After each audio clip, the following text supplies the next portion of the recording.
Existe outro tipo de vida que se chama anástrofes, que é a vida comportamental. São seus círculos de amizades, são seus afazeres, são seus hábitos, é onde você vai, onde você volta, o que você gosta de comer. É tudo que você e eu chamamos de vida. Mas existe outra vida que se chama Zoe, que é o Espírito de Deus habitando em nós. Para Deus, a única vida que se considera vida é a Zoe. Sabe naquela passagem que Jesus faz um trocadilho de palavras com os seus discípulos? Ele fala assim, ó, se você quiser preservar a sua vida, você vai perder. Mas se você tiver disposição para entregar a sua vida, você vai ganhar. Ele está fazendo um jogo de palavras. Se você me der a sua vida anástrofes, eu te dou Zoe. Mas se você tentar segurar, preservar, se poupar na sua vida anástrofes, você perde vida Zoe. Então o que ele está falando? Todas as vezes que eu entrego meus hábitos, meu comportamento, o meu estilo de vida para Ele, eu me rendo, eu falo, Senhor, eu não quero mais controlar minha vida, está nas tuas mãos. Nós vamos receber vida no nosso espírito.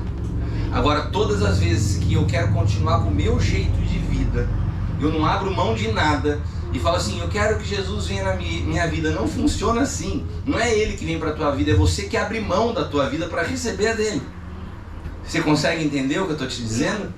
Então, nós precisamos entender isso, que nós estamos enxertados em Cristo, e quando nós estamos enxertados, a vida do Espírito passa a fluir em nós. Nós passamos a ter essa vida Zoe. Por quê? Porque a vida dele passa a chegar em nós como ramos. E como a Bíblia nos dá essa analogia de nós como ramos, existem algumas coisas que a gente precisa entender. Uma árvore, uma vida nova que veio desse enxerto, ela precisa de 4 coisas para ela crescer, porque nós estamos falando aqui da importância de que você amadureça. Amém? Ela precisa, primeiro, nascer. Ela precisa ser nutrida para que ela possa crescer e então ela possa funcionar.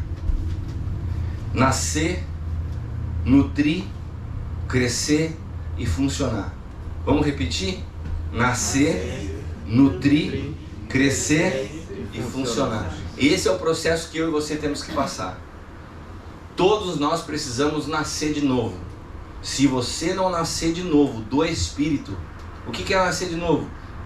A vida que você tem não dá para melhorar, irmão. Sinto te dar essa notícia. Jesus não veio para melhorar a sua vida, Ele veio para que você pudesse receber uma nova vida. E essa nova vida, quando você recebe, você nasce de novo. Você nasce pelo Espírito. Seus olhos são abertos, você consegue entender o que de fato tem valor. E daí quando você nasce de novo, você precisa ser nutrido.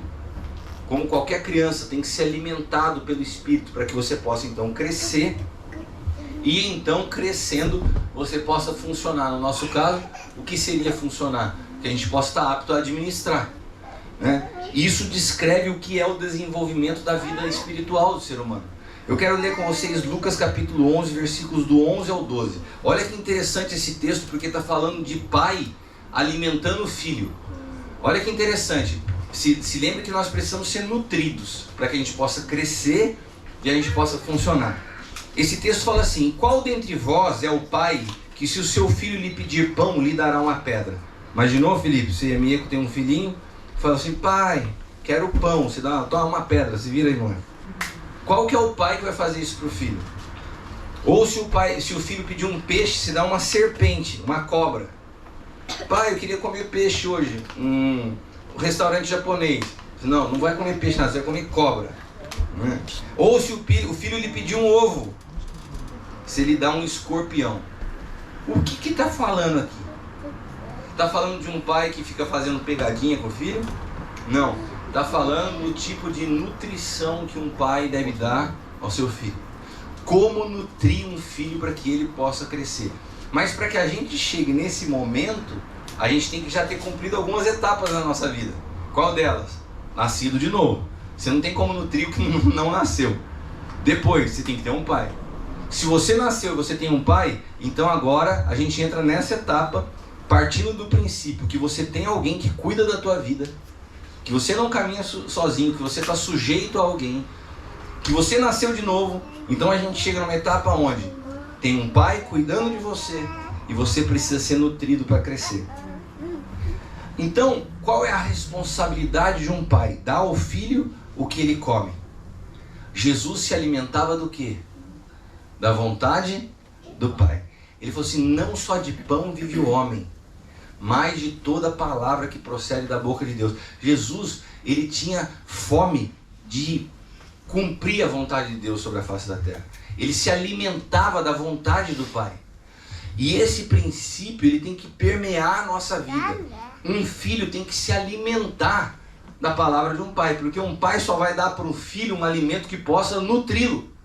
Quando a gente fala disso espiritualmente, a gente conversava isso sobre os jovens, o maior problema que eu vejo hoje nessa geração é o seguinte: eles não têm pais, eles se convertem, ficam assistindo vídeo no YouTube e são alimentados por um monte de lanche rápido que não nutre.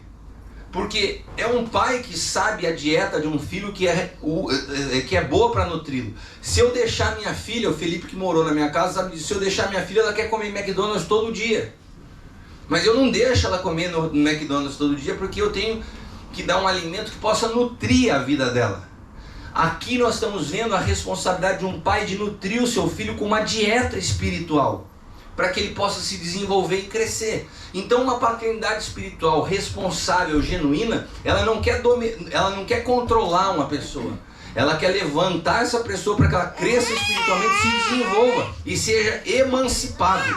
Amém? Deus deseja que nós sejamos filhos maduros, e filhos maduros são formados por pais maduros. E nesse processo de desenvolvimento, nós precisamos entender o que Jesus está falando nessas palavras. Qual o filho que o pai lhe pedir pão vai lhe dar pedra? O que é a pedra? O que a pedra representa nas escrituras? Repita comigo, a pedra representa a lei. E pão representa a vida de Jesus. Ele disse, eu sou o pão. Sabe, você pode alimentar pessoas com lei, com regras. Tem muito pai alimentando o filho com regra. Isso não pode, isso não funciona. Porque o dia que essa criança cresce, ainda que ela não tenha sido bem nutrida, ela vai fazer tudo do jeito que der na cabeça dela. Porque ninguém foi construído por Deus para viver a partir de regra. A regra surge após a queda do homem.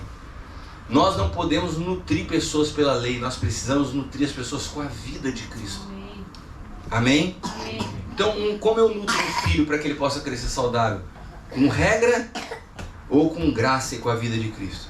Com o pão que é a vida. E o que representa a cobra? A cobra são todas essas ideologias que estão contaminadas por um veneno maligno.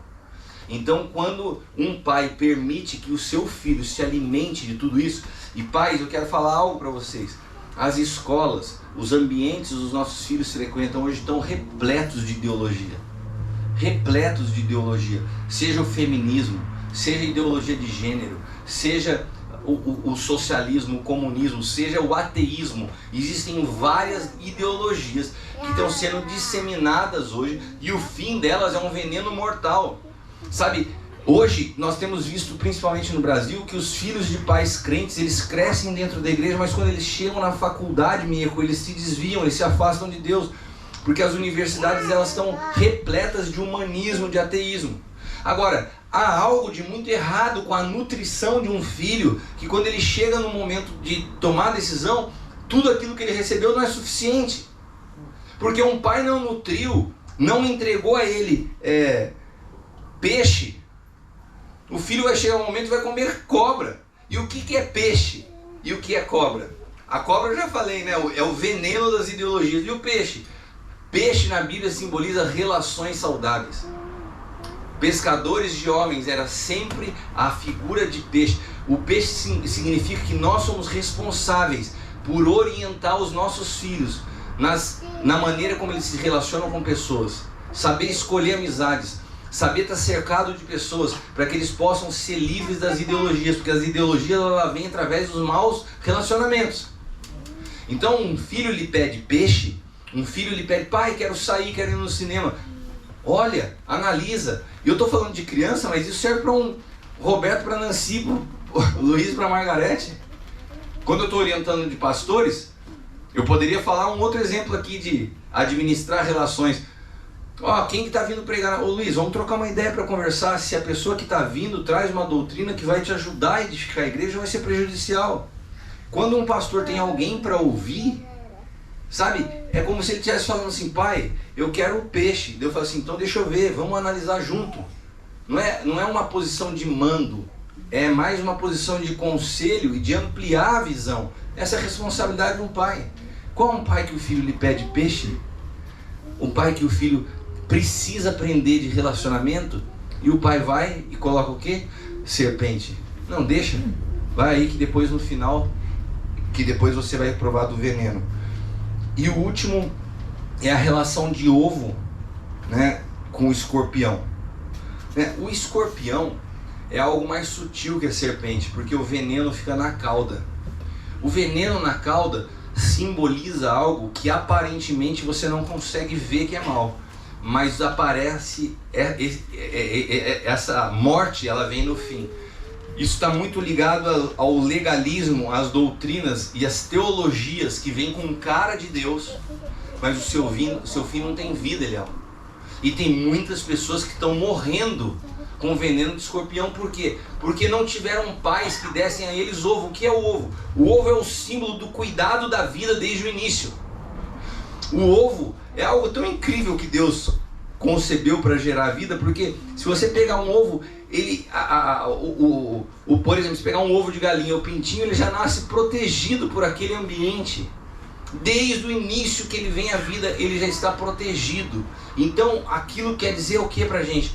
Um pai é responsável pelo cuidado da vida desde o princípio, de proteger, de cobrir, de guardar contra essas situações que podem aparentemente levar. E o guardar da vida, por exemplo, uma pessoa aceitou Jesus, ela está iniciando na vida.